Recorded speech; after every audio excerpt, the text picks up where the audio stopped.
Você já pediu uma resposta a Deus e ficou sem saber se vinha realmente dele ou se era só da sua cabeça? Eu já. Durante muito tempo eu rezava pedindo sinais, confirmações, porque eu tinha medo de errar. Até descobri em Santiago de Compostela que eu estava fazendo a pergunta errada. Isso mudou completamente a forma como eu passei a discernir a vontade de Deus para minha vida. Seja muito bem-vinda, Divina, ao nosso terceiro dia de caminhada do altar à mesa. Eu sou a Carolina Ferrari, esposa do Joel, mãe da Clara e do Francisco, enóloga e uma peregrina. Descobri a fé católica mais profundamente já na vida adulta e continuo aprendendo todos os dias a viver essa fé na vida real. E essa série nasceu exatamente para isso, para aprender a levar essa fé do altar à mesa. E hoje eu quero compartilhar uma lição que Deus me deu lá em Santiago de Compostela. Eu achei que durante a peregrinação Deus ia me mostrar o caminho, mas Ele me mostrou como caminhar. Divina, como eu falei no vídeo de ontem, né, que foi sobre a gula, os excessos, eu resolvi fazer o caminho de Santiago de Compostela justamente porque eu estava num momento de embate, de dilema na minha vida, me questionando, estava no meio do meu mestrado em inovação do enoturismo, morando na Europa.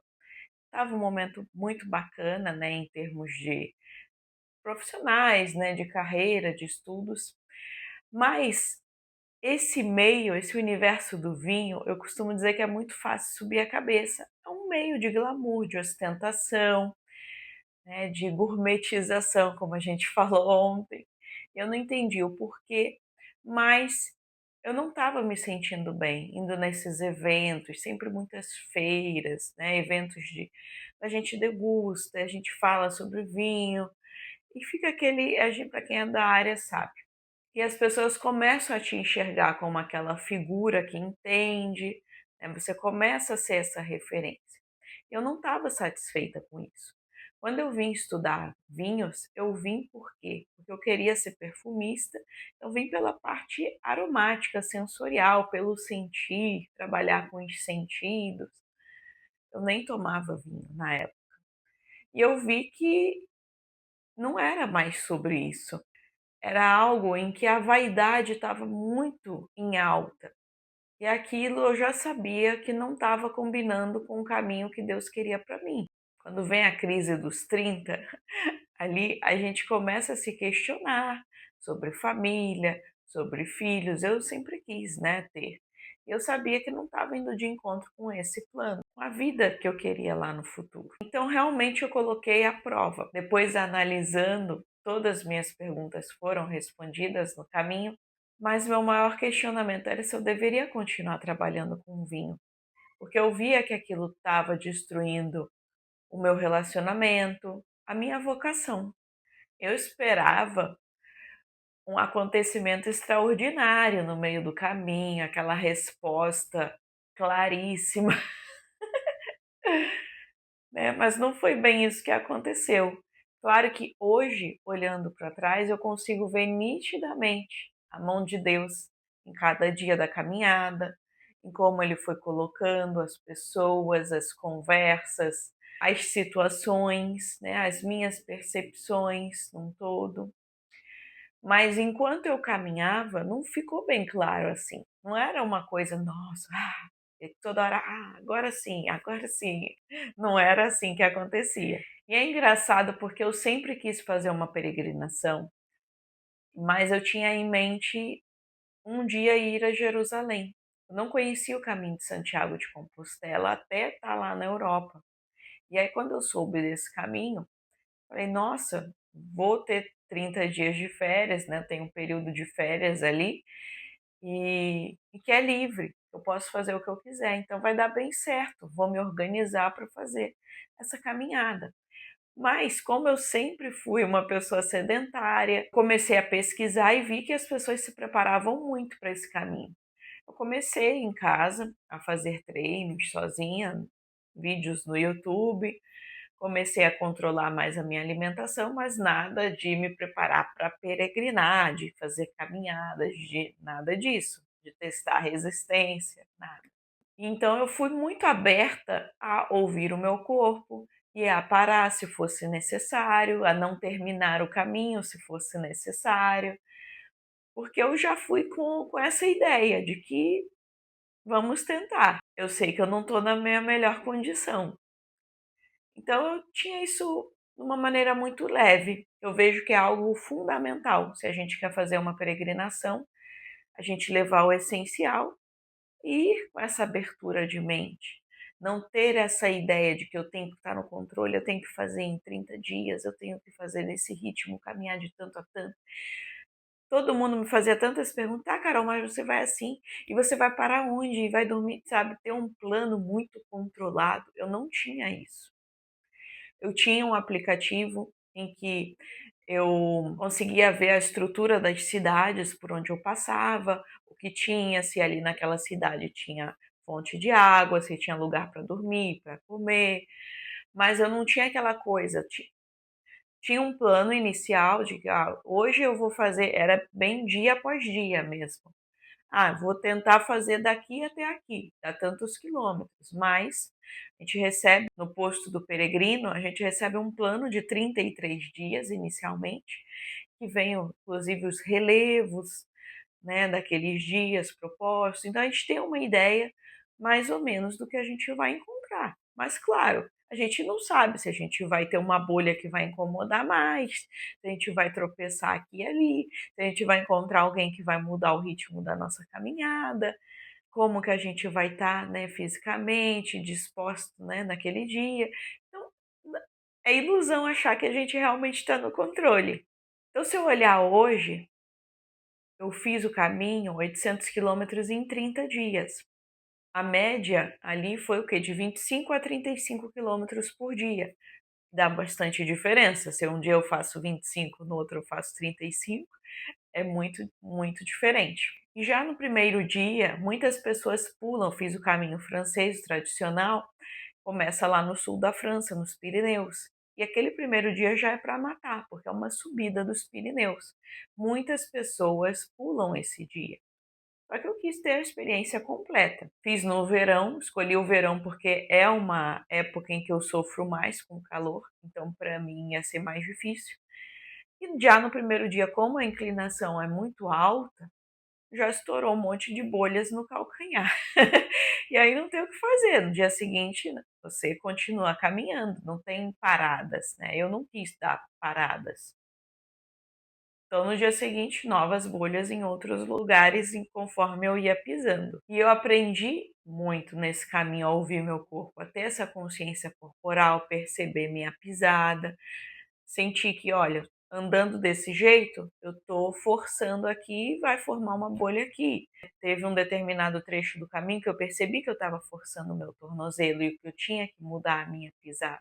Então é engraçado porque eu encontrei uma senhora no meio do caminho que ela estava com o tornozelo assim, uma francesa, mega focada. Eu tenho que fazer isso até tal dia, percorrer essa distância. E o pé dela estava gritando para ela parar. E ela não tinha aprendido a lição. Então, isso é engraçado, porque às vezes eu ficava assim, nossa, por que Deus me trouxe aqui? Por que eu estou fazendo essa caminhada?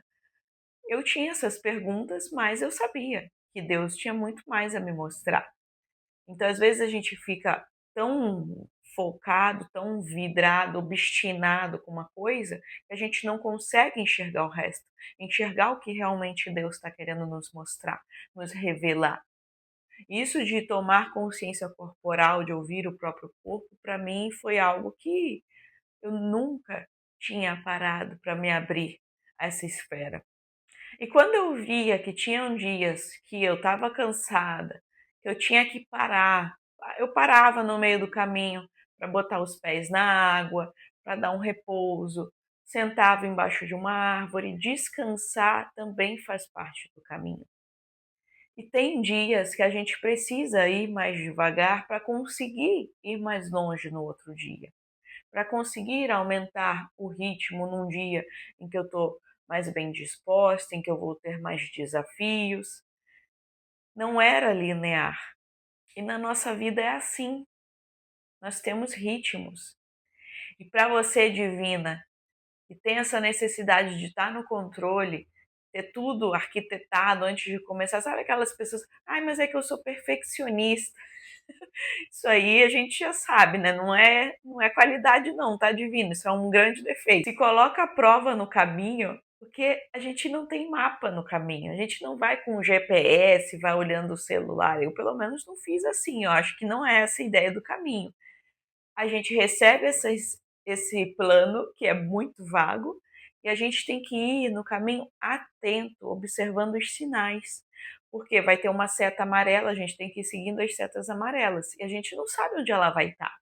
Então, se eu estou distraída, se eu estou lá só, né, matutando, matutando, matutando, sem prestar atenção no caminho, eu vou passar por um trecho em que tem uma seta, às vezes eu não vou virar, e aí eu vou me perder pelo caminho.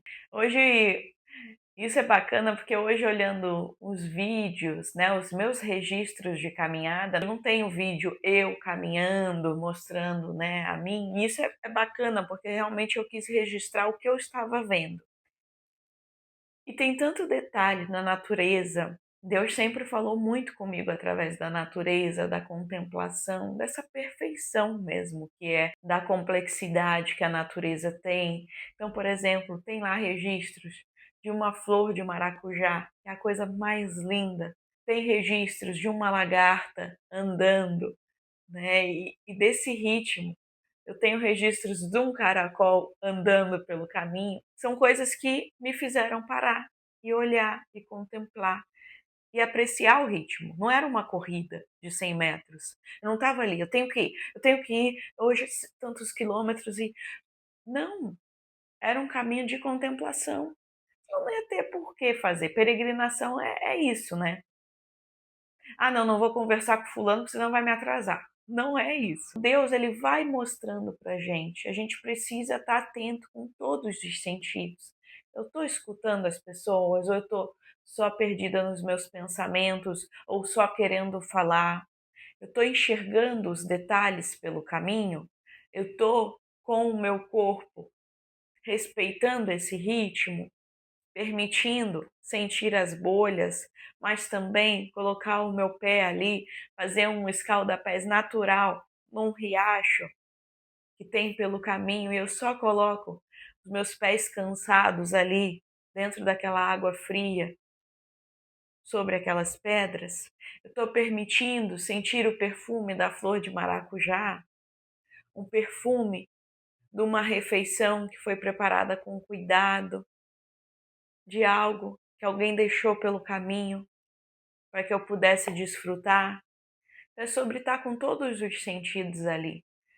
Às vezes, Divina, a gente fica ali, né? Teve um vídeo que me tocou muito do Noah, aquele bebê que foi dado como morto, ele já estava envelopado, querido. Foi a moça, né, da assistência funerária que viu que o invelcro, né, que eles chamam, que estava mexendo. Isso já, imaginem, né, toda a equipe médica ali fazendo todo um trabalho para salvar aquela criança e depois de horas aquela criança volta à vida. E para mim, sim, foi um milagre, não tem outra explicação. Os médicos não têm explicação. Mas às vezes a gente fica achando, esperando o grande milagre. E sim, Deus faz grandes milagres, assim como já fez na minha vida. E né, são tantos testemunhos. Mas às vezes a gente fica esperando aquele grande milagre e perde esses milagres que vão sendo entregues ali diariamente. Você consegue perceber na sua vida os frutos que já foram oração um dia na sua vida?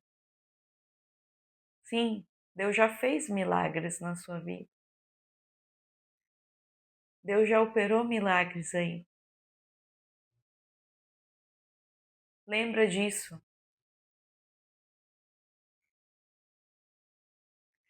E pede força para seguir a via, que a via de nós cristãos não é uma via de só alegria, de só festim. Nós vivemos sim, o ápice da nossa fé é a ressurreição, a boa nova é a Páscoa. Mas para chegar à Páscoa, muitas vezes, né, a gente vai ter esses caminhos de provação.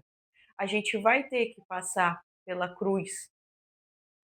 A peregrinação, chegar a Santiago de Compostela, a vitória, teve esse caminho árduo, esse caminho, como eu falei, cheio de bolha, cheio de desafios.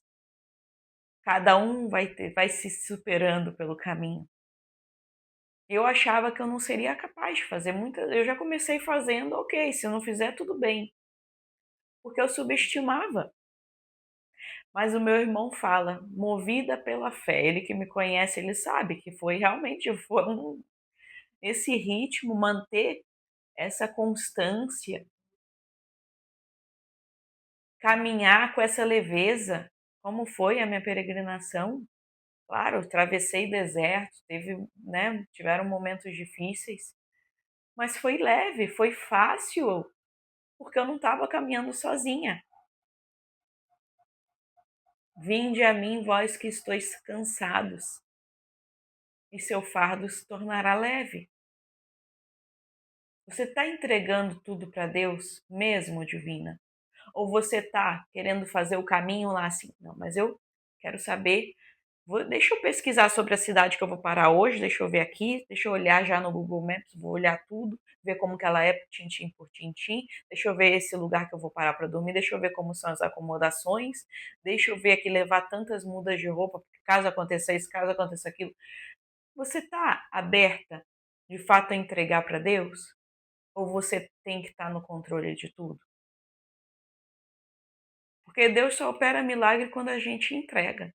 Se você reparar, os milagres que Deus já fez na sua vida foi quando você soltou. Eu espero, Divina, que essa partilha tenha te ajudado a perceber os sinais de Deus. Eu quero muito ouvir de ti como que Deus tem falado contigo, se você percebe os sinais dele. Como que é? É através de grandes milagres, de grandes curas, porque tem pessoas que realmente precisam, né? Deus fez muitos milagres na época dele, porque tinham muitas pessoas que precisavam testemunhar esses milagres. Ou tem sido por outras situações que muitas vezes para muitos passa desapercebido. Me conta aqui. Se você não se inscreveu ainda no canal, já se inscreve para acompanhar todo o meu conteúdo em primeira mão. E também já te convido a acompanhar aqui a playlist completa dos 7 dias do altar à mesa, tá bom? Até amanhã!